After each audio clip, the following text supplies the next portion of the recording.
숫자와 모음도에 대해서 제가 밝혀놓았습니다.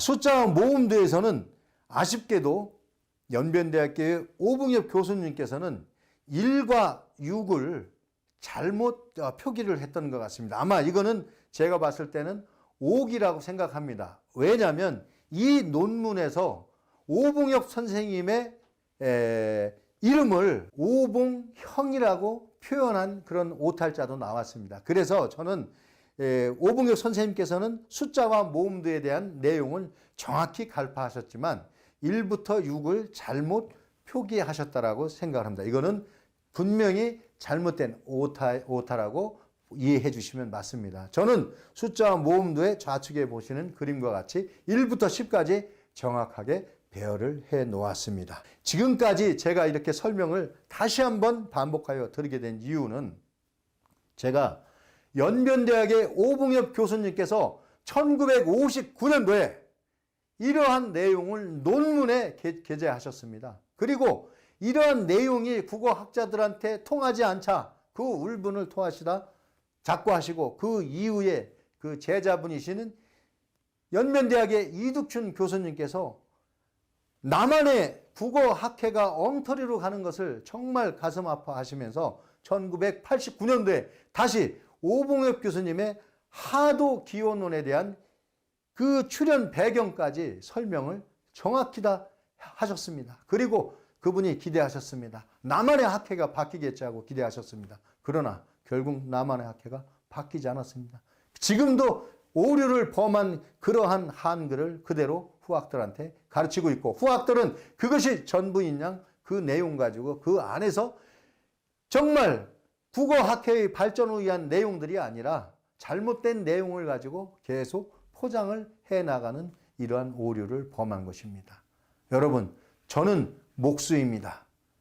목수이고 현재 목수를 더 잘 수행하고 우리 후학들을 잘 기르기 위해서 저는 공부를 선택을 하였습니다. 그래서 저는 지금 현재 전북대학교 공대 한옥학과의 석사과정 공부를 하고 있습니다. 그러면서 저는 지금 논문 학기를 남겨놓고도 제가 정말 안타까운 마음에 이러한 내용들을 지금 다시 한번 세상에 울분을 토하면서 내놓는 것입니다. 저는 제 제자들을 위해서 혹은 저의 앞길을 먼저 가신 선배님들을 위해서 한옥학에 대한 이론적인 공부를 더 치열하게 공부를 하고 있습니다. 그러면서 제가 기본적으로 건축의 가장 기본적인 것은 땅을 고르는 문제입니다. 지정입니다. 전문 용어로 지정은 기초돌을 올려놓기 전에 기초돌이 정확히 1000년, 500년, 5000년, 만년을 갈 수 있도록 정말 지정을 튼튼하게 해야 됩니다. 그 위에 주춧돌을 놓고 기둥을 세웠을 때 그 건물이 정말 안정되게 유지가 될 수 있습니다. 이와 마찬가지로 우리 한글의 가장 기본은 우리 한글의 지정은 한글의 땅은 뭐냐? 세종대왕께서 훈민정음을 어떻게 만들어 놓으셨냐? 그 원리를 정확히 갈파하고 그걸 우리 제자들에게 가르쳐야 되는 것이 맞습니다. 여러분, 지정을 바르게 해야지 기초가 바로 서고 기초가 바로 서야 기둥이 바로 서고 기둥이 바로 서야 도리와 석가래가 바로 서고 지붕이 바로 섭니다. 그래야 정말 최고의 아름다운 한옥이 탄생을 합니다. 최고의 건물이 탄생을 하고 최고 오랫동안 그 건물이 유지가 됩니다. 마찬가지입니다. 우리 훈민정음도 저 밑바닥부터 다시 해야 됩니다. 세종대왕께서 한자 한자 설명을 전부 다 해놓으셨습니다. 어찌하여 그 세종대왕의 깊은 뜻을 우리 후배 학자들이 모르고 혹은 무시하고 이와 같이 잘못된 길을 가고 있습니까? 그래서 제가 저의 저서의 제목을 세종 이도의 눈물이라고 지었던 것입니다. 제가 조금 마음이 급하게 간 면도 있습니다. 그러나 자음 제자 원리를 또 한번 여러분들께 제가 읍수해 보겠습니다. 훈민정음 자음의 제자 원리는 정확히 하도 기원론에 가늠합니다. 맞습니다. 자음 제자 원리. 자, 제가 한국의 김호균이가 음양오행의 원리에 맞춰놓은 요 표를 한번 보십시오. 닷소리, 기역, 기역, 여린기역, 디귿, 티귿, 니은, 이와 같은 순서의 제가 내용들을 여기에 발췌를 하고 정리를 해서 넣어봤습니다. 오행, 오음, 사계, 방위, 발성기관, 오방서수, 어디 하나 맞지 않은 데가 있습니까? 정확히 일치합니다. 자, 예를 들면 우리 경복궁의 건물이 지어진 구성도 한번 보십시오. 경복궁이 구성은 하월대와 상월대, 그리고 기단 위에 건물이 세워졌습니다. 그리고 사방으로 계단을 만드셨습니다. 자, 이 사방에도 이와 같은 하도 기원의 원본과 정확히 건물의 배치도 일치합니다. 여러분, 경복궁에 가보시거나 혹은 창덕궁, 덕수궁에 가시게 되면 꼭 제가 드린 말씀 확인해 보십시오. 거기에 가셔서 그러면 이 자리에서는 우리 훈민정음의 닷소리에서 기역이 앉아야 될 자리구나. 이 자리는 기역을 의미하는구나. 이 자리는 디귿을 의미하는구나. 정확히 맞춰보시면서 감탄해 보십시오. 오행, 목화토금수, 가운데 토, 동서남북 목화토금수가 정확히 일치가 되었고 그와 같은 배치로 만들었습니다. 그리고 특성이 또 하나 있습니다. 제가 이거 잠깐 그냥 소개해 드리겠습니다. 경복궁의 천정, 그 반자를 한번 보십시오. 그 위에 여러분들이 보면 깜짝 놀랄 내용이 있습니다. 뭐냐 하면 용이 두 마리가 여의주를 서로 쟁탈하는 그런 형상의 그림이 들어가 있습니다. 왕의 자리이기 때문에 그렇죠. 그런데 용의 발톱을 세어보십시오. 원래 제후국의 나라의 용의 발톱은 5개가 맞습니다. 그런데 흥선 대원군 이하응은 자신의 아들 고종을 황제로 만들고 싶었던 모양입니다. 경복궁의 반자 위에 용은 7조령입니다. 발톱이 7개인 용입니다. 황제국을 다시 회복하고 싶었던 것입니다. 그와 같은 뜻을 거기에 담아 놓으셨던 겁니다. 자, 그래서 이 경복궁과 덕수궁, 우리의 모든 궁궐이나 혹은 사대부가의 건물 배치도 유심히 보십시오.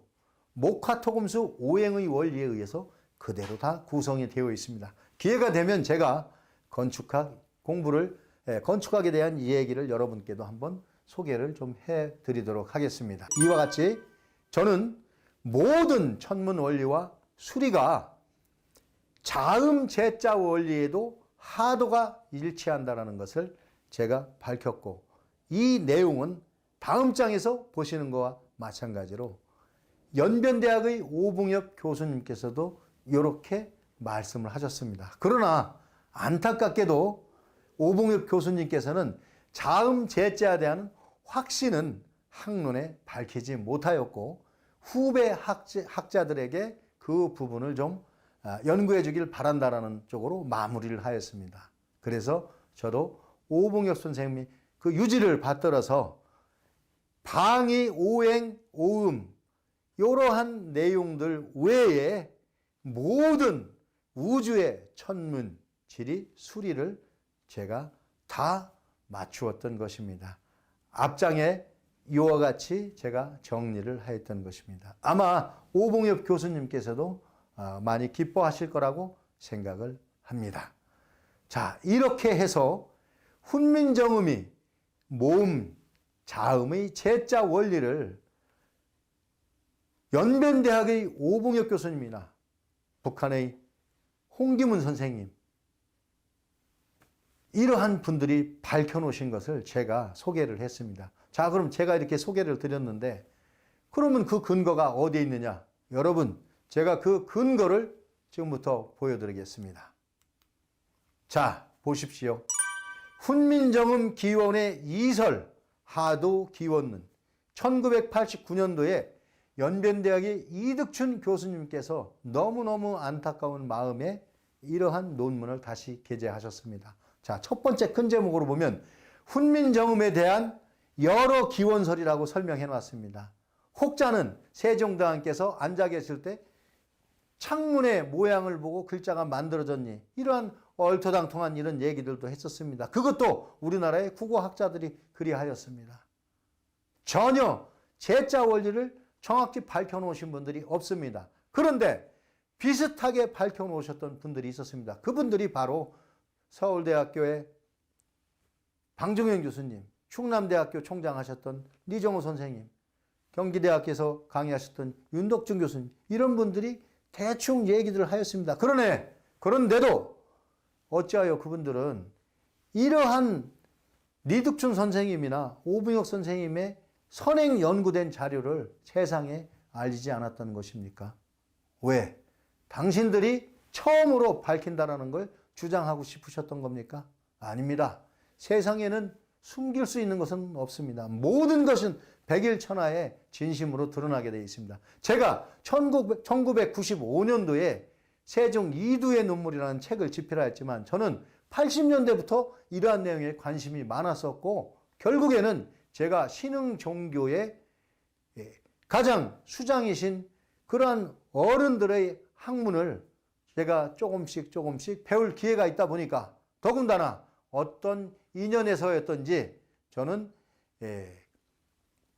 동학의 후신인 보화교의 교주가 저의 처증조 할아버지가 되셨고 저의 처증조 할아버지의 유품이 어찌 되었는지 체계로 다 물려받게 되었습니다. 제가 그 이론들을 공부하면서 하도 기원론에 대한 확신을 가졌던 겁니다. 그래서 공부를 했고 하늘의 뜻이었던지 제가 보병 제9사단의 일중대장 임무를 수행할 때 임진강과 한강이 연하는 갈대밭에서 작전을 하였고 거기에서 우리 연변대학의 교수님, 북한의 홍기문 선생님의 그런 논문들을 제게 우연찮게 입수를 하게 되었고 그 내용을 증명해 줄 수 있는 나중의 자료들을 1989년도에 리득춘 교수님께서 이런 자료를 또 제게 보내오셨던 겁니다. 안타깝게도 이분께서 지금은 작고하고 안 계시지만 지금 제가 세상에 이런 이론을 내놓고 하는 이런 지금 제가 유튜브 방송도 하고 또 여러분 학자들에게 이렇게 읍수하고 하는 이런 것을 저 지하에서도 뿌듯하게 생각하실 거라고 생각합니다. 제가 리득춘 교수님이나 오붕엽 교수님이나 홍기문 교수님께 정말 감사를 드리고 그 인연이 세종과의 인연이 교수님들과의 인연이 저와 인연이 결국에는 우리 대한민국에서도 훈민정음이 바로 밝혀지는 그런 인연으로 거듭나길 바라겠습니다. 연꽃은 진흙에서도 피어납니다.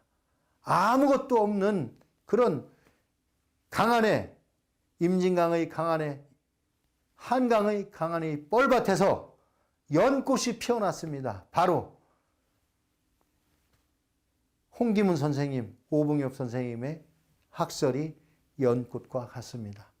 그걸 제가 연꽃을 주워들고 여러분께 그 연꽃을 다시 한번 여러분들께 바치는 바입니다. 여러분, 리득춘 교수님의 이 학론, 해례 발표 전에 기원설에 대한 연구, 해례가 발견된 후의 기원설의 연구, 하도 기원론의 출현 배경, 이러한 제목들로 이어진 이러한 자료들, 우리 대한민국의 국문학자분들께서 저한테 이 자료를 요구하시면 제가 아낌없이 다 전달해 드리겠습니다. 연락 주십시오. 제가 이 자료들 다 여러분께 올리겠습니다. 그리고 이러한 학문의 뜻이 있으신 분, 어떤 분이라도 저한테 연락 주십시오. 제가 이 자료 여러분들께 다 보내드리겠습니다. 자, 하도 기원론이 학술적 가치까지 해서 리득춘 교수님이 정리를 다 해놓으셨습니다. 이와 같이 밝혀놓으셨습니다. 우리 남한에서도 지금 과거에 부끄러운 우리 국어학회의 잘못은 과감히 다 던져버리고 다시 학문의 기조를 만들어 봅시다. 연변대학에서 조선학 국제학술 토론회를 수없이 거행하면서 내놓은 자료들을 우리가 버리지 맙시다. 그 내용들을 겸허하게 받아들입시다. 그리고 비록 못난 이 학도가 발표한 세종 이도의 눈물 부족하지만 여러분께서 함께 더 연구하시고 해서 더 좋은 학술로 내놓읍시다. 정말 제가 다행스러운 거는 며칠 전에 우리 국어학계의 어느 교수님께서 저한테 이 자료를 한번 선행연구 과제로 활용을 해보시겠다고 연락이 왔습니다. 너무 감사드렸습니다. 박사학위 논문에 이 내용을 발췌해서 넣고 싶고 그 내용을 한번 연구해 보고 싶다고 하셨습니다. 대한민국 학회에서 단 한 번도 정식 학회에서 이루어지지 않은 일을 해보고 싶다라고 연락이 오셨습니다. 다시 한번 감사드리고 이렇게 용기 있으신 교수님들과 또 용기 있는 국문학자, 용기 있는 국어 선생님들, 용기 있는 우리 대한민국 7,500만, 남한 4,500만, 북한 3,000만이 합쳐 7,500만의 모든 우리 국민들이 훈민정음 세종의 뜻을 바르게 세워서 세종께서 지하에서 울고 계신 눈물을 우리가 닦아 드려 봅시다. 그렇게 합시다. 여러분들과 함께 해봅시다. 세종 이도의 눈물을 닦아 드립시다. 마지막으로 제가 결론을 이렇게 냈습니다. 한국의 김어균의 하도론과 중국 조선어학회 오봉엽의 하도론은 모양만 조금 다를 뿐입니다. 정확하게 그 내용은 일치됨을 알 수 있습니다. 따라서 훈민정음 제자 원리는 하도 기원설이 정확함을 여러분들께서도 인지하셔야 됩니다. 만약에 모르신다면 오늘부터라도 당장 제 책 혹은 훈민정음 그 원본을 한자 한자 곱씹으면서 공부해 보십시오. 그러면 과연 한국의 김어균과 연변대학의 오봉혁 선생님, 리덕춘 선생님이 주장하신 하도론 기원설이 어디 하나 그런 점이 있는가 한번 찾아보십시오. 아닙니다. 정확히 세종의 뜻을 저희들이 밝혀놓았습니다. 여러분, 제가 다시 한번 강조드립니다. 오늘날 잘못된 일제강점기의 조선어학회에 의해서 잘못된 훈민정음을 바로잡아야 됩니다. 훈민정음을 간송 선생께서 목숨을 내놓고 보호하셨던 이유가 있습니다. 그분들의 뜻과 세종대왕의 그 천문 수리 모든 세상의 이치를 여러분들 경전을 만드는 그런 마음 자세로 해놓으신 것을 어찌하여 우리 후손들이 망가뜨리고 있습니까? 다시 한번 강조드립니다. 여러분, 바른 훈민정음을 우리가 우리 후손들에게 정확하게 가르쳐주고 지도해 나갑시다. 초등학교 교과서부터 대학에 전공을 하는 모든 우리 후배님들에게 올바른 훈민정음의 원리를 가르쳐 드립시다. 여러분 동참해 주십시오. 제가 간곡히 부탁드리겠습니다.